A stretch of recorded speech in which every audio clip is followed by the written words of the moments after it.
సెలవులో ఇద్దరు దొంగలు ఉన్నారు. కుడి పక్కన ఉన్న దొంగ, ఎడం పక్కన ఉన్న దొంగ. ముందు ఎడం పక్కన ఉన్న దొంగ యేసయ్యను ఏమన్నాడు చెప్పనా?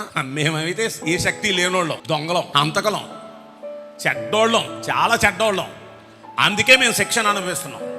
నువ్వు నీతిమంతుడు అని చెప్తున్నారు కదయ్యా, నువ్వు పరిశుద్ధుడు అని చెప్తున్నారు, నువ్వు దేవుడు అని చెప్తున్నారు కదా, నువ్వు కూడా మాలోనే మాతో సమానంగానే నువ్వు కూడా ఎందుకు శిక్షణ అనుభవిస్తున్నావు?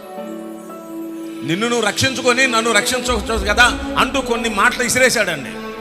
దానికి ఈ పక్కనున్న కుడి పక్కనున్న దొంగ ఏమంటాడు చెప్పు? అరే దేవుడి భయం లేదురా నీకు, అరే దేవుడి భయం లేదురా నీకు, ఎలా మాట్లాడుతున్నారా నువ్వు? అరే ఆయన అనుభవిస్తున్న మన గురించి, మనకి ఇది సరి, కానీ ఆయన మన గురించి పొందుతున్నాడు రా, కొంచెం నోరు కంట్రోల్లో పెట్టుకోరా, భయపడరా దేవునికి భయపడని ఆయన గద్దించి ఇప్పుడు యేసయ్య వైపు తిరిగి, అయ్యా నువ్వు పక్కాగా దేవుని రాజ్యంలోకి వెళతావు, నీవు నీ రాజ్యంతో కూడా వచ్చినప్పుడు అయ్యా నన్ను జ్ఞాపకం చేసుకో అయ్యా అని ప్రార్థన చేశాడండి.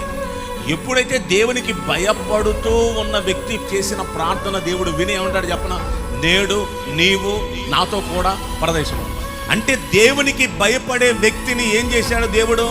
తనతో కూడా పరదేశంలో. దేవునికి భయపడినోడు ఏమైనా అడ్రస్ కూడా లేదు. ఈ రోజు మనం దేవునికి భయపడే వాళ్ళమా, దేవునికి భయపడిన వాళ్ళం? దేవునికి భయపడే వాళ్ళం అయితే మనల్ని ఎక్కడ ఉంచుతాడు దేవుడు? ఆయన ఎక్కడ ఉంటాడో అక్కడ ఉంచుతాడు. మనం నాతో కూడా నువ్వు పరదేశంలో ఉంటావు అన్నాడు.